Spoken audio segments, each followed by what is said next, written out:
Ja kiitos Matti, että olet kirjoittanut perusteellisen ja hienon teoksen suomalaisen progressiivisen rockin historiasta, Virtojen kihara. Kiitos. Taustalla on paitsi kirjoituksen treenaamista sulle ja perusteellista musiikin tuntemusta. Mistä tuli sulla palo tähän genreen erityisesti?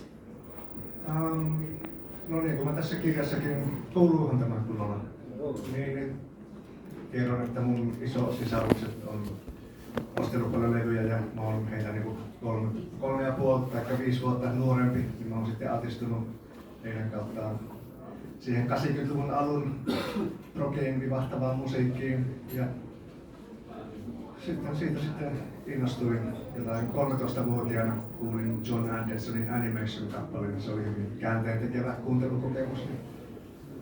Siitä lähtien on sitten seikkailut progressiivisen rockin maailmoissa.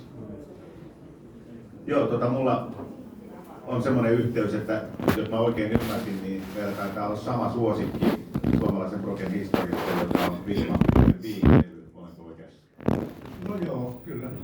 Ja semmoinen yhdistää, mulla taas sitten se progressiivisen rockin aktiivinen kuuntelu loppui ajat sitten, mutta sitten tämän kirjan myötä olen sitten huomannut, että miten paljon siinä on tapahtunut sitten muuta. Ja voisiko sanoa, että kustantamo, kun alkoi musiikkikirjakustantamona, tämä on Viesut-kustannus, niin tämä on niin kuin välttämätön lisä tällainen kirja siinä kustantamonkin näkökulmasta. Tämä genre ei ole koskaan käsitelty niin perusteellisesti kuin tässä Matin kirjassa, niin kuin jo eräs ansiokas kritiikkikin totesi. Ja miten sitten, minkälaisia edellytyksiä piti olla toteutunut, jotta proge rantautuu Suomeen? Sähkökitara ehkä, mitä muuta?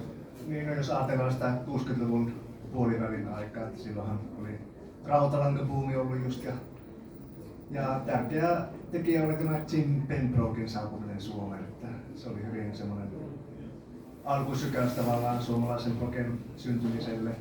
Että syntyi ensin se Blues Section -yhtye, sitten vähän myöhemmin Wigwam, sen jatkeena tavallaan.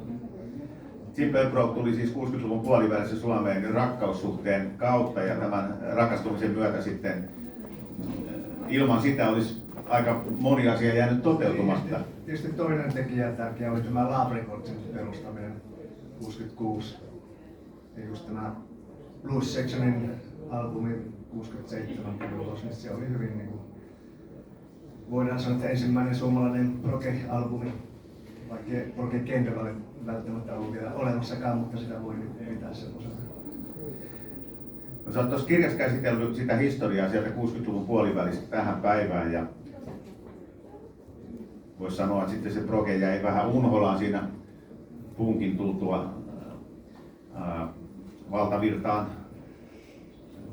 Mitä tapahtui sitten 70-luvun Wigwamin ja Bressan ja näiden alkutapahtumien jälkeen? Mikä siellä on, jos kiteytät tämän koko kaaren vaikka sieltä 80-luvulta alkaen, niin sellaisia merkkipaaluja, mitä siellä on ollut? Joo, tosiaan 70-luvun jälkipuolella progen suosio rupesi hyvin niin kuin jyrkästi kääntymään laskuun ja toki niin kuin bändejä edelleen oli, mutta jotka teki joko progea tai fuusiota, mikä myöskin oli muusikoiden keskuudessa aika suosittu laji silloin, ei välttämättä kuulijoiden enää. Niin tosiaan suosio romahti, että keikkoja ei juurikaan saanut ja levyjä ei käynyt kaupaksi. Et tosiaan voi melkein sanoa, että punk tavallaan tappo progen niin aate mielessä.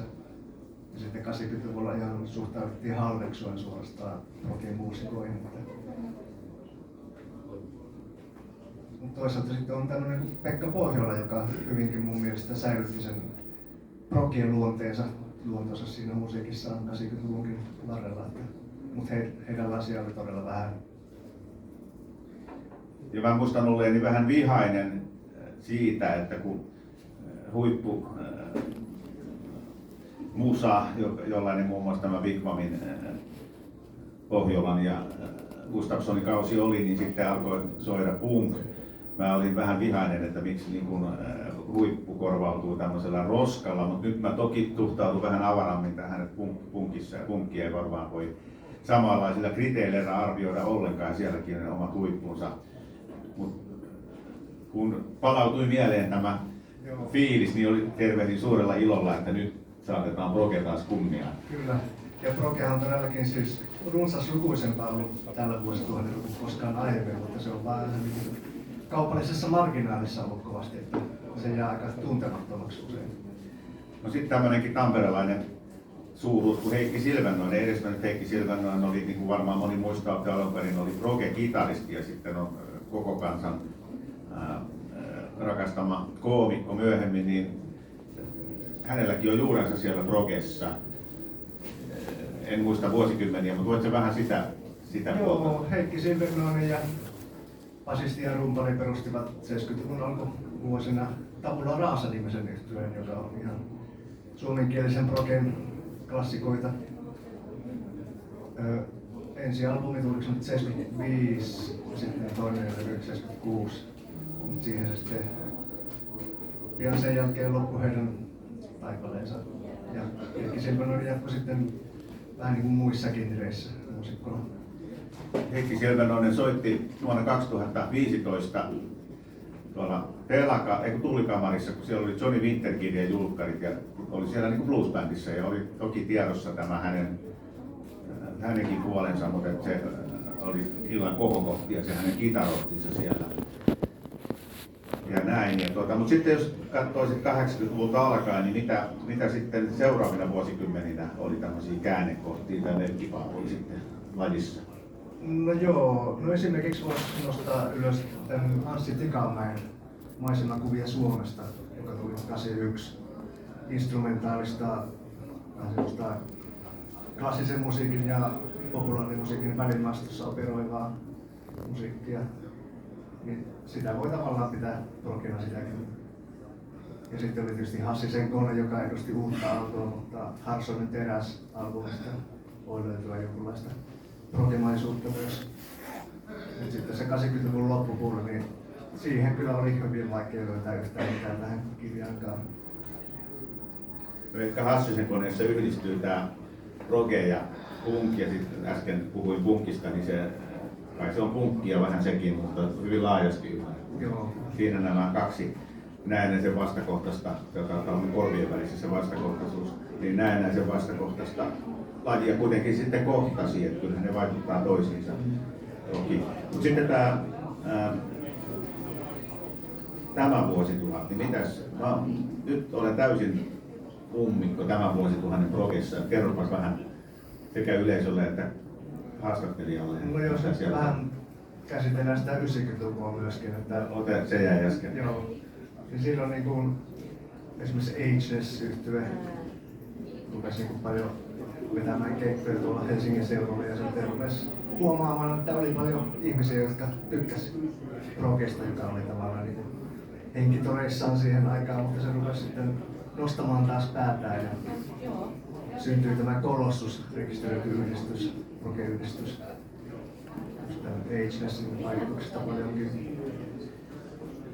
Kun tämä proge oli välillä musiikin kuuntelijoiden osassa heidän joukossaan vähän niin kuin kirosanakin, niin vältettiinkö sitä termiä pitkään, että vaikka sitten oli tosiasiassa hyvinkin samanhenkistä musaa, mutta sitä kutsuttiin joksikin muuksi sitten? Joo, mä oon huomannut esimerkiksi, kun mä niin, että Colossus-lehtien haastatteluja on käyttänyt tuohon kirjaan, niin kyllä siitä välittyy vähän semmoinen häpeily sitä termiä kohtaan vähän, että jotkut, mitkä on tehnyt vähän niin progressiivisempaa matskua, niin ei välttämättä halua kutsuttavan itseään mitään progeksi. Vähän se oli vähän arkaluontoinen termi vielä 90-luvulla. Yhtäkkiä tulee tämmöinen mieleen, kun 70-luvulla oli semmoinen kuin 10 Years After, joka kuului suosikkeihin, ja sitten muistan meidän naureskelleen Jyrki Hämäläisen suosikkelihdessä luonnehdintaa, että 10 Years After edustaa progressiivista bluesrockia. Tämmöinen termi. Niin mitäs tämmöisestä termistä sanot? Ihan ok. Ja musta proge on just siitä mahtava kattokäsite tavallaan, että sen alle mahtuu todella monenlaista musiikkia. Että jos ajatellaan, että se perusidea progessa on se, että otetaan aineksia vähän sieltä sun täältä taidemusiikista, jatsista, folkista, kaikenlaisesta, niin sitten ympätään sitä erilaisiksi kokonaisuuksiksi. Tämä klassisen musiikin ja rockin yhteys niin on yksi mielenkiintoinen juttu. Ja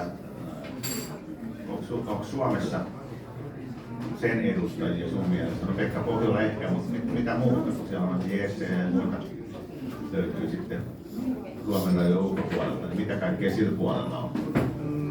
Jos puhutaan sinfonisesta rockista, niin aika niukkaa se on ollut Suomessa. Että siinä vuosituhanteen taitteessa oli tämmöinen kuin Groove Vector, joka teki instrumentaalista sinfonista rockia.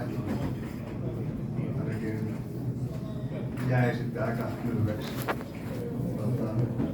Onko se enemmän sitten ollut jatsin suuntaan se täällä? Niin, no tietysti 2000-luvun rockeri on sitten tullut paljon, esimerkiksi 2010-luvulla on tullut tämmöisiä kuin Maladi ja no Vesilinna taisi aloittaa 2020-luvulla, että ne on hyvin semmosia retrohenkisiä, että niissä on jatsa-aineksiä ja laajoja teosrakenteita. Jos sitten haluaa määritellä, että onko sinfonista vai mitä. No mites tämmönen yhtiö kuin Nightwish vaikka, niin miten se asemoituu tässä kentässä?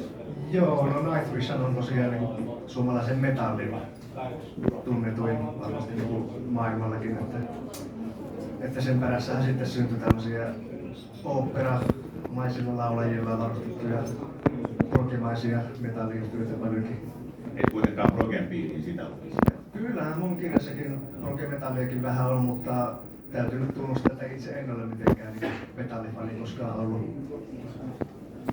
Nämä on varmaan aika venyviä nämä käsitteet sitten viime kädessä, mutta sitten kun sulla on tässä kirjassa, kuten kritiikki totesi äsken, että Matti Pajuniemi kertoo kirjassa suomalaisesta progesta aivan kaiken, niin mitä siitä oli pakko jättää sitten pois, että mikä meni ulkopuolelle väkisin? Vai oliko mitään sellaista, mikä ei sitten mahdotu progen käsitteeseen? Tämä rajanveto on ihan mahdoton ajatus, että on niin kuin paljon yhtiöitä, mitkä jollain tasolla voi niin kuin liipata progea, mutta niitä on sitten ihan liikaa, että pakko se raja on johonkin vetää, ja kaikkea ei pysty mahdottamaan yhteen kirjaan. No mikä sun mielestä suomalaisessa progessa on sellaista omaleimasta, mitä ei ehkä sit kuule brittiprogessa tai jossain muussa? Että onko semmoinen yhteinen punainen lanka tässä suomalaisessa progessa? No ainakin se alkupään läheinen ykkös jatsiin niin on ollut tärkeä ja varmaan se niin heijastuu edelleen nykyiseenkin Suomi progeen. On niin jatsmaisia aineksia monesti ja sitten fuusio on tavallaan niin se vierekkäinen genre, niin ne on usein niin aika lailla käsikädessä kuuntelijankin näkökulmasta. Ja sitten vähän tämmöinen ironinen tai itseironinen kommentti on ollut tämän tapainen, että se keessä pitkiä sooloja ja ideat loppui puolivälissä. Tähän tapaan kuulee, niin mitä sä tähän sanoit? No, progi on varmaan semmoinen genre, että jos sitä ei tunne, niin on todella niin kuin vahvoja ennakkoluuloja sitä kohtaan, että se on vaan semmoista haahuilua ja loputtomia sooloja ja venytyksiä. Mutta siis useinhan progi on hyvinkin tarkkaan sävellettyä, että jos on vaikka vinylilevyn mittainen tai puolikkaan mittainen kappale, niin se on hyvin niin kuin tarkkaan harkittu kokonaisuus, niin kuin joku sinfonia. Että sitä voisi ajatella sillä tavalla, että se ei ole. Kun taas joku blues rock, se on usein semmoista venyttelyä ja jamittelua, mutta rock on musta ihan eri asia. Suomalaisten keskeisten proge-muusikoiden taustat ovat hyvin erilaisia. Että siellä on Pemprog, joka tuli Wigwamiin, ja sitten on Pohjola klassisen musiikkisuvun kasvatti. Ja hyvin erilaisia taustoja. Niin onko näissä taustoissa jotain tällaista yhteistä tai onko se hyvin kirjavaa? Mä luulen, että pätee aika hyvin tämä sanonta, että progi on niin sanottua muusikoiden musiikkia, että on niin hankkinut syvemmän soittotaidon, ne jotka tykkää soittaa progia. Ja niin jos sitä kaupallisen menestyksen tavoittamatta niin mielessä, kun ne sitä progia tekevät sydämillä sitä musiikkia. Ilmeisesti sitä kaupallista menestystäkin silloin progen kultakausina on ollut, että kuinka paljon se on vaihdellut se progen marginaalisuus kontra valtavirta-asema ja keikkojen määrä ja levymyynti ja näin edelleen. Onko siinä ollut paljon aaltoa ja vaihtelua? No aika harvalukuisia kuitenkin on progielevyt Suomessa ollut, mutta olisi niin ollut suuria myyntimenestyksiä, että melkein voi sormilla laskea semmoiset levyt 70-luvullakin. Tietysti silloin niin kuunneltiin kuitenkin, vaikka ei välttämättä levymyynti ollut niin aina suurta. No sitten Niin ja no joo, mennään seuraavaan kysymykseen. No sitten tämä bändien kokoonpano, jos ajatellaan, että siellä oli sähkö ollut aikanaan, Hammo tullut ja kitaraa ja muuta, niin onko tullut siinä muutoksia? Tämän vuosituhannen proge esimerkiksi, niin onko siellä soundissa ja soittimistossa eroja?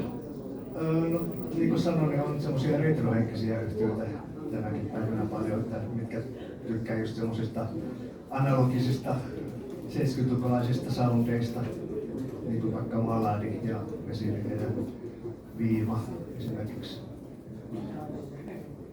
Esimerkiksi tämmöinen Hammon tulut on välillä ollut kaikki vähän unohduksissa kaikissa genreissä, ja onko se vähän palannut?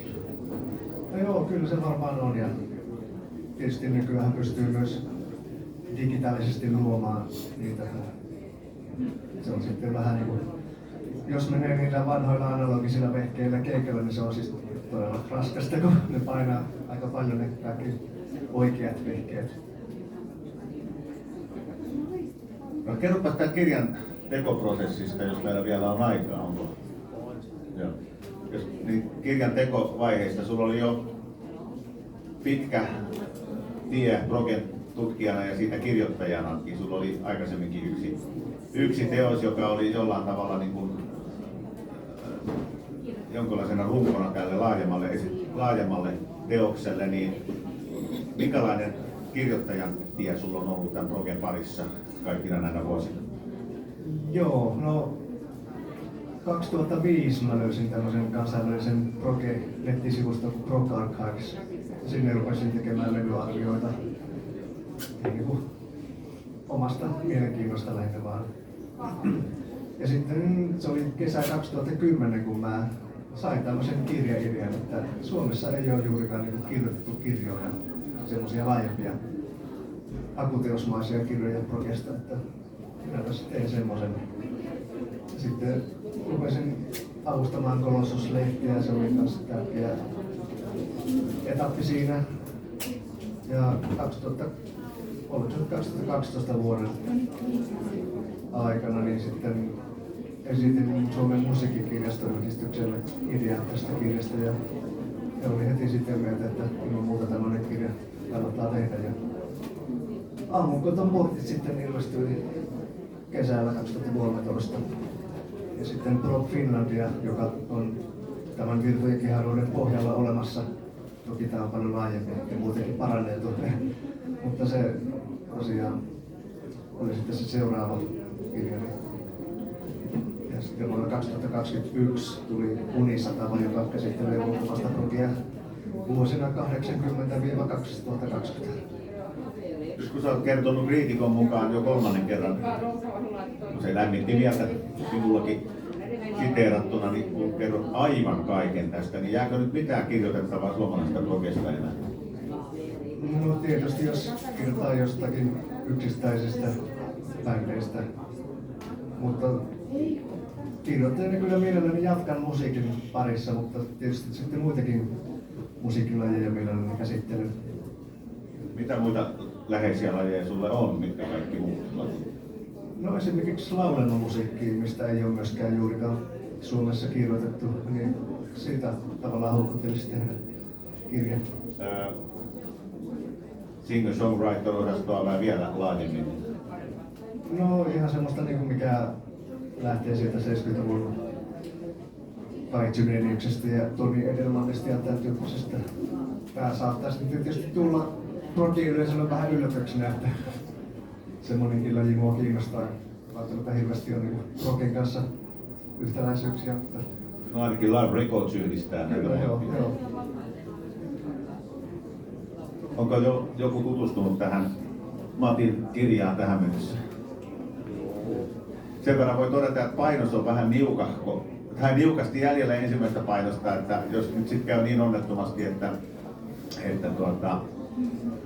on ei-joita tuolla osastolla, niin järjestämme kirjailijan kanssa niin, että tavalla tai toiselle saatte sitten parin viikon sisällä lisää. Joo, mulla muistaakseni olisi jotain 20 kappaletta jäljellä.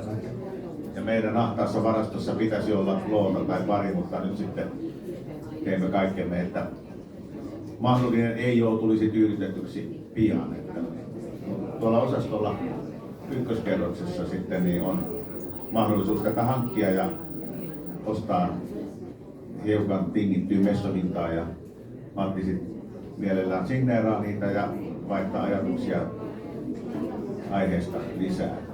Olisiko teillä nyt kysymyksiä? Ole hyvä. No joo, ensinnäkin kiitos tästä erittäin ansiokkaasta kirjasta. Siellä on niin paljon sellaisia uusia juttuja mulle. Just nämä lähdeviitteet ja hakemisto ja yhteydet semmoisiinkin tahoihin, jotka ei välttämättä edusta progea, mutta kuitenkin niin avaa niitä taustoja. Ja joo, voisin kehua vaikka kuinka, ei ole maksettu mulle tästä kehumisesta ihan vilpittömästi. Joo, hän tosiaan osti ihan muuta kirjaa.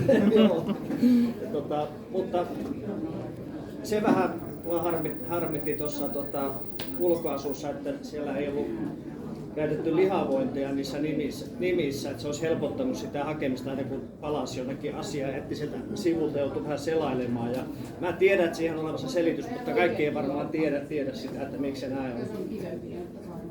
No mulla käsikirjoituksessa alun perin oli nämä lihavoinnit, mutta No mä voin sanoa, että siinä on varmaan eri näkökantoja, mutta jotenkin semmoinen lihavointi musta niin kuin assosioi semmoiseen lehtitekstiin ja sitten se voi olla, että se on sitten ylivarovaisuutta sitten välttää niitä, mutta on hyvä näkökohta, minkä toi. Sitten kun nimi on paljon, niin voi olla, että on nimenomaan paikallaan menetellä noin. Mä tiedän kirjoittajan asennetta, se tekee vähän semmoista jämäkkyyttä siihen, kun sieltä löytyy helpommin.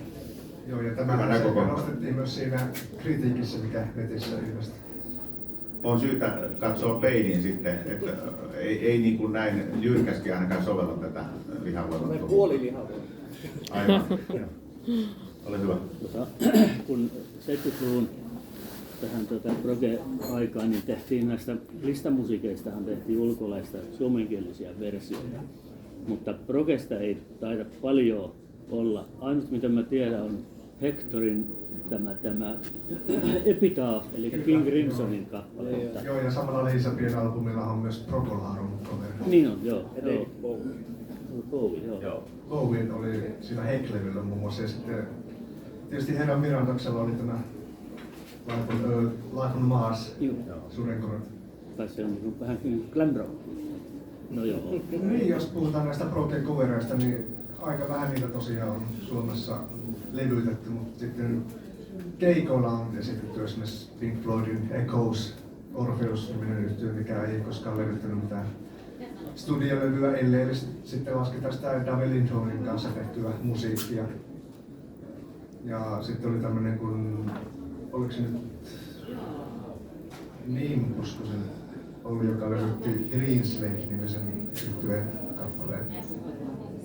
Tai siis ei studiolevyllä, mutta live-albumilla on taltioita. Ja tamperelainen Pulse. Joo, ja sitten nykyään on näitä tribuuttiyhtyöitä, niin kuin Pulse soittaa Pink Floydia ja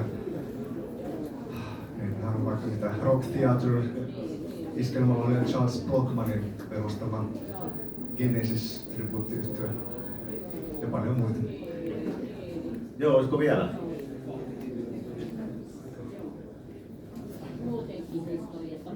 Kiitoksia näistä palautteista ja myös tästä äskeisestä toiveesta tai kritiikistä. Se oli minusta, pitää laittaa miettimään, että ehkä on syytä poiketa tästä. Mutta sanotaan näin, että erinomaisen on pyritty, mutta riimaan tuli. Kiitos. Ja olen toki itsekin yllättynyt, että näin nopeasti tämä vaikkakin pienempi painos silti, että sen noin nopeasti on loppumassa, niin todella lämmittää sydäntä. Sitä saadaan lisää ainakin kyllä sitten parin viikon sisällä painos. Kiitos.